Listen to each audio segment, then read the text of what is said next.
Bonsoir à tous. Ça nous fait plaisir de vous avoir encore une fois ce soir pour lire et partager la lecture biblique ensemble.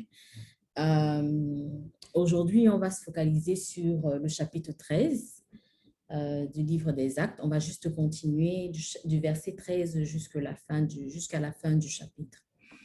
Est-ce qu'il y a quelqu'un qui veut prier pour nous, comme d'habitude, avant qu'on ne commence le partage? Je vais commencer par juste un Notre Père. Euh, Notre Père qui est aux cieux, que ton nom soit sanctifié, que ton règne vienne, que ta volonté soit faite sur la terre comme au ciel. Donne-nous aujourd'hui notre pain de ce jour. Pardonne-nous nos offenses, comme nous pardonnons aussi à ceux qui nous ont offensés. Mais ne nous soumets pas à la tentation. Et ne nous soumets pas à la tentation, mais délivre-nous du mal, car c'est à toi qu'appartient le règne, la puissance et la gloire pour des siècles des siècles. Amen. Amen. Merci, Lioncel, pour la prière. Je pense qu'on peut commencer. Je me propose de lire les 10 premiers versets, donc du 13 jusqu'au 23. Comme ça, Lioncel pourra continuer juste après. Paul et ses compagnons s'étant embarqués à Paphos, se rendirent à Perge en Pamphylie. Jean se sépara d'eux et retourna à Jérusalem. De Perge, ils poursuivirent leur route et arrivèrent à Antioche de Pisidie. Étant entrés dans la synagogue le jour du sabbat, ils s'assirent. Après la lecture de la loi et des prophètes, les chefs de la synagogue leur envoyèrent dire: Hommes, frères, si vous avez quelques exhortations à adresser au peuple, parlez. Paul se leva et ayant fait signe de la main, il dit: Hommes israélites, et vous qui craignez Dieu, écoutez. Le Dieu de ce peuple d'Israël a choisi nos pères. Il mit ce peuple en honneur pendant son séjour au pays d'Égypte et il l'en fit sortir par son bras puissant. Il les nourrit près de 40 ans dans le désert et, ayant détruit 7 nations au pays de Canaan, il leur en accorda le territoire comme propriété. Après cela, durant 440 ans environ, il leur donna des juges jusqu'au prophète Samuel. Ils demandèrent alors un roi, et Dieu leur donna pendant 40 ans Saul, fils de Kis, de la tribu de Benjamin. Puis, l'ayant rejeté, il leur suscita pour roi David, auquel il a rendu ce témoignage: J'ai trouvé David, fils d'Isaïe, homme selon mon cœur, qui accomplira toutes mes volontés.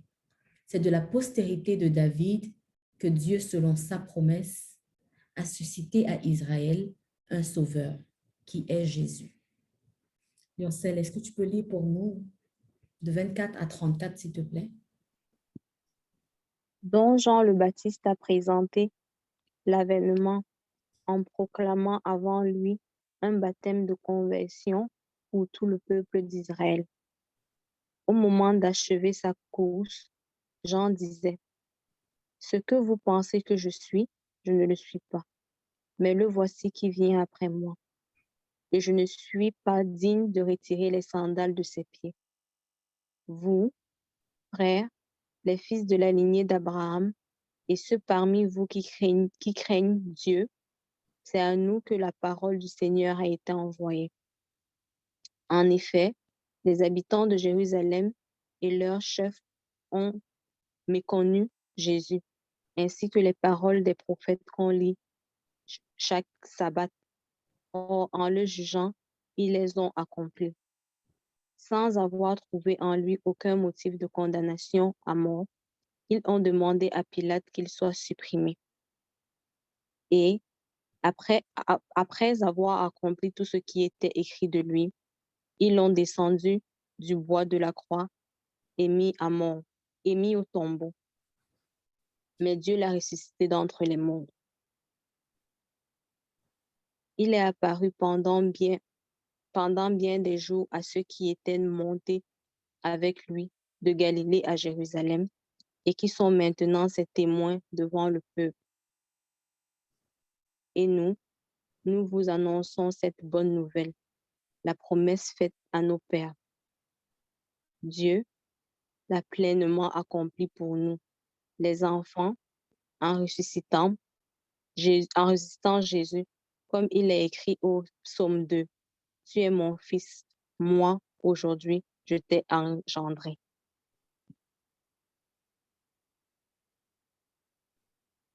William, est-ce que tu peux commencer de 34 à 44 pour nous?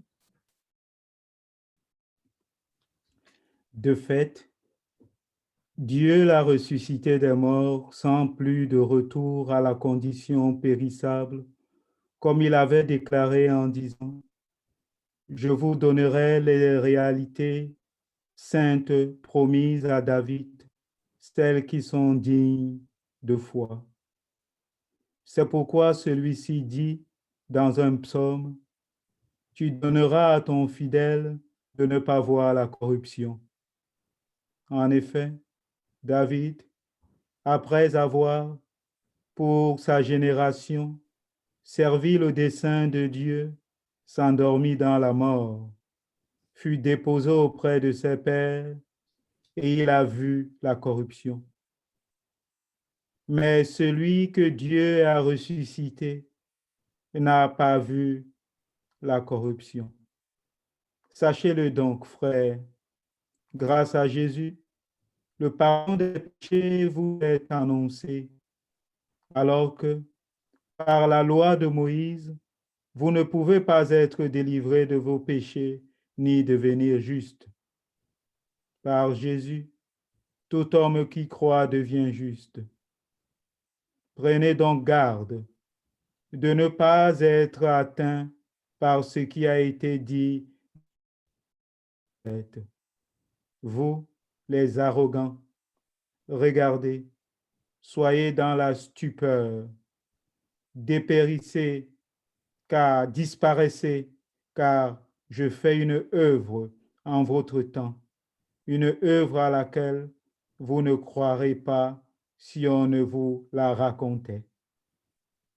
Si on vous la racontait. À leur sortie de la synagogue, les gens les invitaient à leur parler encore de tout cela le prochain sabbat. On the next Sabbath, almost the whole city gathered to hear the word of God, of the Lord. When the Jews saw the crowds, they were filled with jealousy. They began to contradict what Paul was saying and heap abuse on him. Then Paul and Barnabas answered them boldly. We had to ask the word of God to you first. We had to speak the word of God to you first. Since you reject it and do not consider yourselves worthy of eternal life, we now turn to the Gentiles. For this is what the Lord has commanded us. We have made you a light of the Gentiles, that you may bring salvation to the ends of the earth. When the Gentiles heard this, they were glad and honored the word of the Lord, and all who were appointed for eternal life believed. 49, the word of the Lord spread through the whole region, but the Jewish leaders incited the God-fearing women of high standing and the leading men of the city. They stirred up persecutions against Paul and Barnabas and expelled them from the region. So they shook the dust of the feet as a warning to them and went to Iconium. And the disciples were filled with joy and with the Holy Spirit. Now that we're done with chapter 13, est-ce qu'il y a quelqu'un qui veut partager? Does anyone wants to share anything?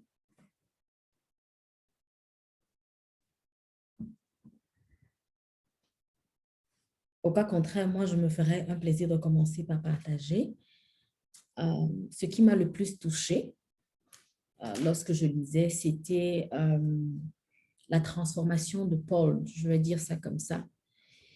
Ça m'a vraiment touchée. Voici un homme qui a tellement mis de l'énergie. Lorsqu'on lisait, je me rappelle déjà, il avait tellement mis de l'énergie pour persécuter en quelque sorte les gens qui croyaient en Dieu. Au chapitre 7, il avait approuvé du meurtre d'Étienne.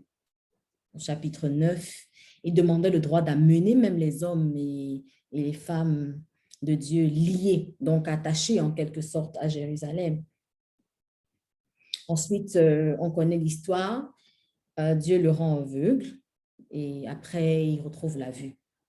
Maintenant, on nous dit qu'il rend témoignage et il rend témoignage de Dieu et de Jésus publiquement. Il rend témoignage que le bras de, quelque part au 17, il a dit que le bras de Dieu est puissant. La leçon, en fait, que moi, je retenais, c'est que Dieu ne fait pas de favoritisme. Quand il te choisit, il te donne toutes les armes.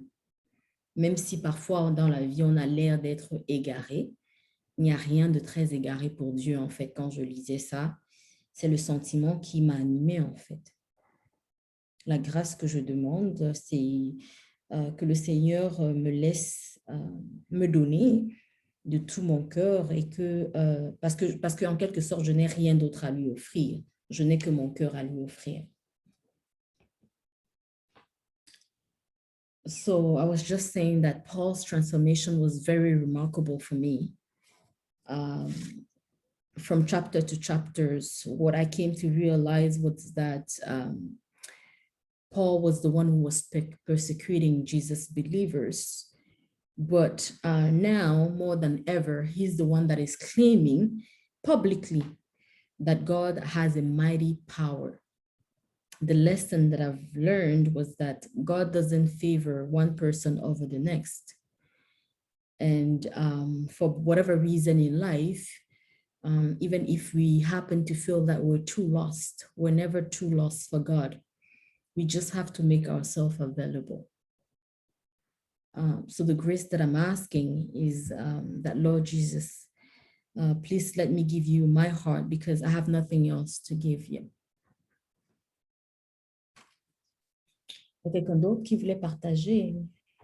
Je voudrais partager quelque chose, peut-être 2 points qui me touchent. Le premier point qui me touche, c'est simplement de me rendre que les lectures que nous lisons aujourd'hui correspondent à la lecture de la célébration de la messe dans l'Église chrétienne catholique. Et on célèbre aujourd'hui, et dans toutes les églises chrétiennes, je pense, la fête de la naissance de Saint Jean-Baptiste.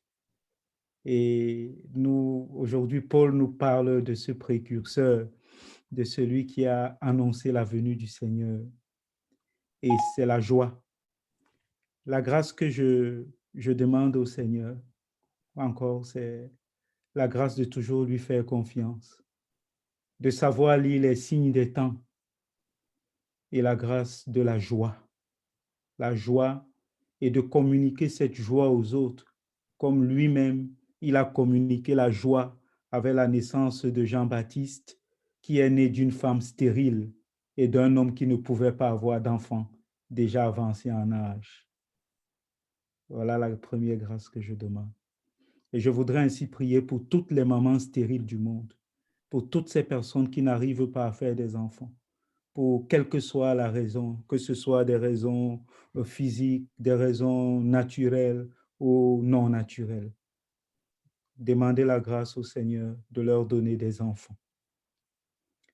La deuxième chose qui me touche, c'est à la lumière de ce que Roussel a dit tout à l'heure, ce qui touchait Roussel.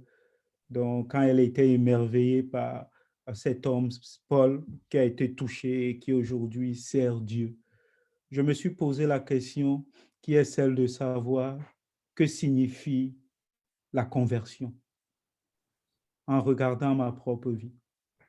Et quand je vois un peu l'itinéraire de Paul depuis que nous lisons les Actes des Apôtres, lui qu'on appelait Saul et qui est devenu Paul, à ne pas confondre bien sûr avec le roi Saül, ce Paul, on se rend compte qu'il n'a pas changé d'ardeur il est resté avec le même courage, la même force, la même témérité, mais il a tout simplement changé la cible. Il n'utilise plus sa puissance, sa force contre Dieu. Maintenant, il utilise pour Jésus. Il ne l'utilise plus contre Dieu, il utilise pour Jésus. Cela veut dire pour moi, se convertir, ce n'est pas en tant que tel de laisser toutes ses forces, mais de recentrer le but et le recentrer, le but de ses actions, de se retourner, de retourner ses forces pour une autre cause. La grâce que je voudrais demander au Seigneur, c'est de me donner et à chacun de nous cette continuelle conversion, de retourner toutes les puissances de notre mémoire, de notre volonté, de notre intelligence pour sa gloire et pour son plus grand service, son service toujours plus grand. Excusez-moi d'avoir été long. Oh non, c'est pas grave, William. Dieu nous fait toujours grâce. So what William was just saying was that there were two things that really touched him. The first thing that touched him was that God has a special way of talking to us. It seems like a coincidence, but more so like a grace.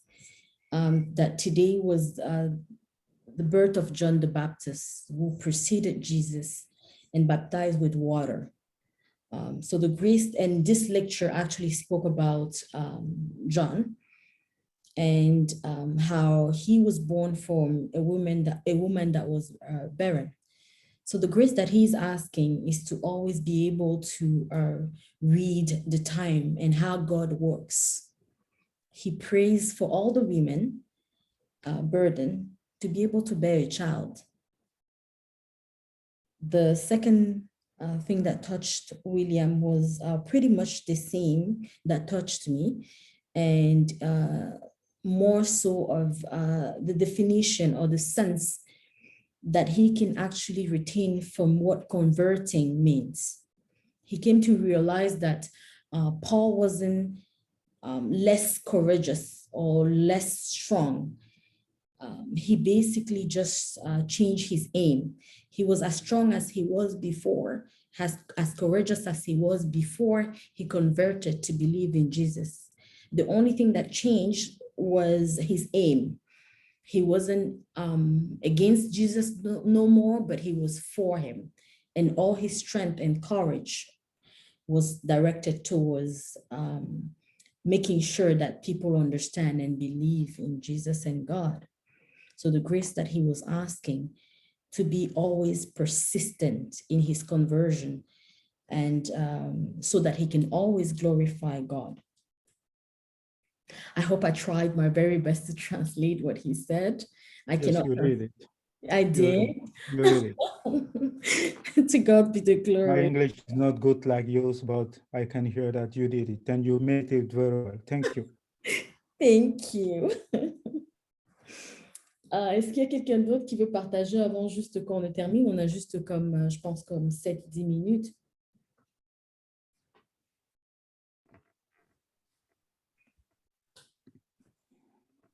Ouais, moi. Oui, Yoncel. Mhm. La partie qui m'a touchée, le verset qui m'a touchée, en général, je vais pas donner lequel en fait, c'est le verset où il dit, attends que j'essaie de retrouver.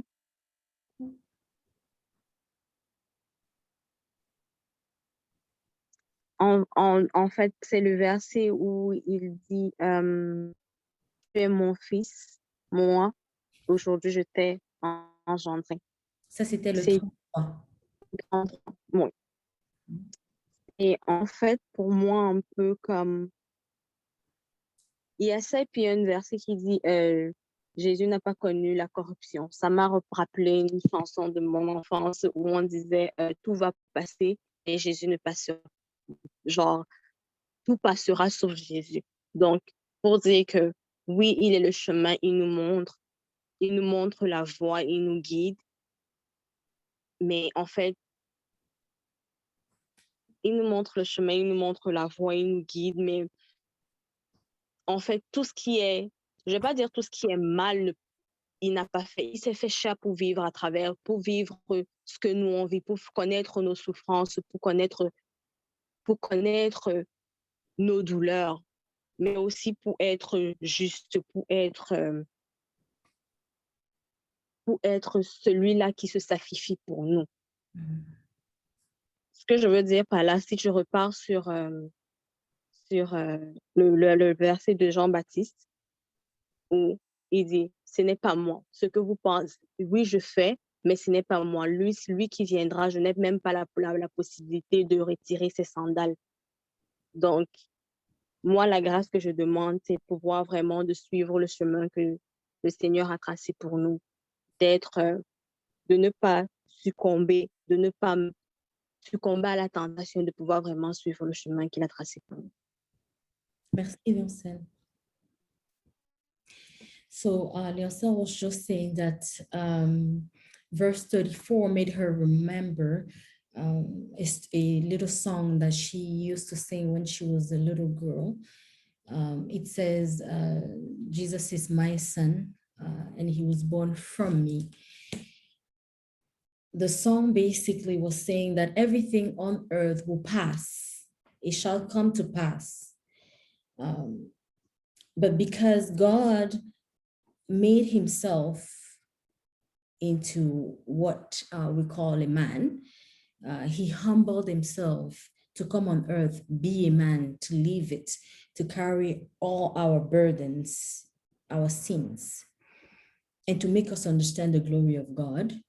The grace that she's asking is to be able to follow God's plan for us, step after step, and believe into the perfection of whatever God has in plan for us, whatever he has in store for us. Si tu me permets de partager encore, Roussel, Oui. il y a un autre point qui m'a touché, les persécutions. Ça peut passer inaperçu, mais Paul et Barnabé ont été chassés par les Juifs. On dit, il se mit à poursuivre Paul et Barnabé au verset 50 et les expulsèrent de leur territoire. Cela veut dire que quand on annonce Jésus-Christ, on est persécuté. Des gens sont gênés, des personnes sont fâchées.